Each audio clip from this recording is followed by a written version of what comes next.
नमस्कार, स्वागत है आपका आज के न्यूज बुलेटिन में। आप देख रहे हैं डिजिटल हरियाणा और मैं हूं आपकी होस्ट ज्योति देसवाल। आज के खेल समाचार में बड़ी खुशखबरी सामने आई है। सोनीपत के अभिषेक को प्लेयर ऑफ द टूर्नामेंट चुना गया। सुमित की मजबूत डिफेंस ने टीम को जीत में अहम भूमिका निभाई। भारत ने 8 साल बाद एशिया कप जीतकर सभी को रोमांचित कर दिया है। टीम इंडिया की जीत ने देशवासियों में खुशी की लहर दौड़ गई है। अभिषेक युवा खिलाड़ियों के प्रदर्शन ने यह साबित कर दिया है कि भारत हॉकी में अब भी अपनी पकड़ बनाए हुए है। फरीदाबाद से दुखद खबर, एक घर में एसी फटने से एक दंपति व उनकी बेटी की मौत हो गई है। घर में आग का धुआं घुसने से सभी को घुटन महसूस कर रहे थे।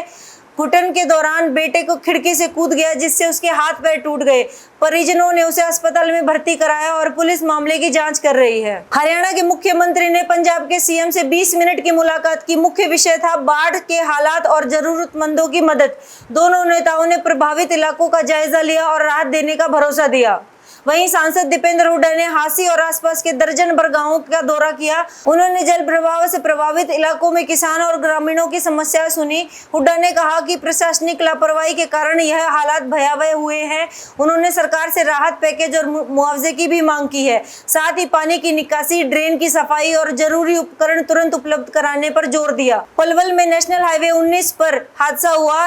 एक आइसर कैंटर तेज रफ्तार में ट्रक से टकरा गया, जिसमें 2 लोगों की मौके पर ही मौत हो गई। तीसरा व्यक्ति गंभीर रूप से घायल हुआ और अस्पताल में भर्ती कराया गया। परिजनों में शोक की लहर और पुलिस ने मामले की जांच शुरू कर दी है। कुरुक्षेत्र के बिशनगढ़ रोड पर पुलिस और 2 बदमाशों के बीच मुठभेड़ हुई। दोनों बदमाशों की टांगों में गोली लगी। वहीं सीआईए इंचार्ज को बाल बचने का मौका मिला। पुलिस अब जांच कर रही है कि ये किस बड़ी वारदात को अंजाम देने वाले थे और क्या उनका किसी गिरोह से भी संबंध है। कैथल में घग्गर नदी खतरे के स्तर से ऊपर बह रही है। 39 गाँवों में करीब 6360 एकड़ कृषि भूमि जलमग्न हो गई है। किसानों ने अपनी फसल के नुकसान की चिंता जताई। वहीं जिला प्रशासन हाई अलर्ट पर है और डैमेज पाइपलाइन, पंप सेट और पशुपालन व स्वास्थ्य सेवाएं सुनिश्चित कर रहा है। अधिकारी लोगों से अपील कर रहे हैं कि अफवाहों पर विश्वास न करें और आधिकारिक निर्देशों का पालन करें। सोनीपत में एक व्यक्ति ने जज का करीबी बताकर 1,63,00,000 रुपए की ठगी की। पीड़ित को पेट्रोल पंप दिलाने का झांसा दिया गया। गुरुग्राम के पीड़ित को सदमे में हार्ट अटैक भी आया।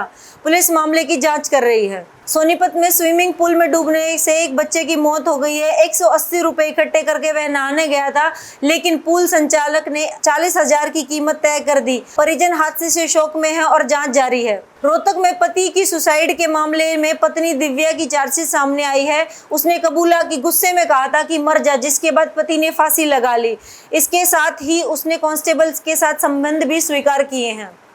फतेहाबाद पुलिस ने 4 तस्करों को गिरफ्तार किया। उनके पास 80 लाख की हेरोइन बरामद हुई है।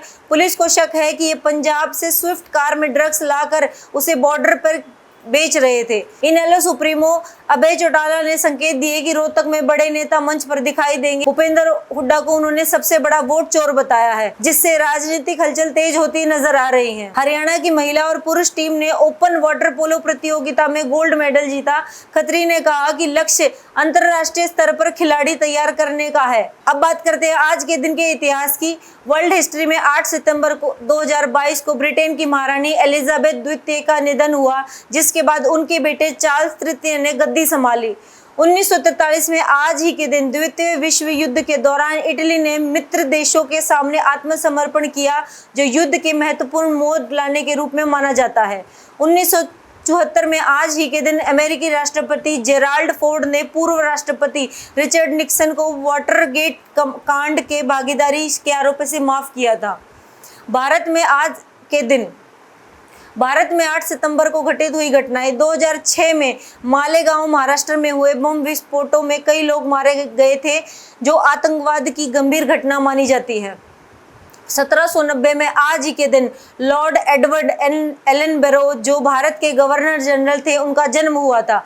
1887 में आज ही के दिन स्वामी शिवानंद, जो दिव्य जीवन सोसाइटी के संस्थापक थे, उनका जन्म हुआ था। अब बात करते हैं आज के दिन के हरियाणा के इतिहास की। 2025 यानी आज हरियाणा में बाढ़ की स्थिति गंभीर बनी हुई है। यमुना का जलस्तर घटने के बाद अब घग्गर और मारकंडा नदियों ने चिंता बढ़ा दी है। कई तटबंध टूट गए, जिससे किसानों की फसल डूब रही है। तो ये थे आज के न्यूज़ बुलेटिन। धन्यवाद।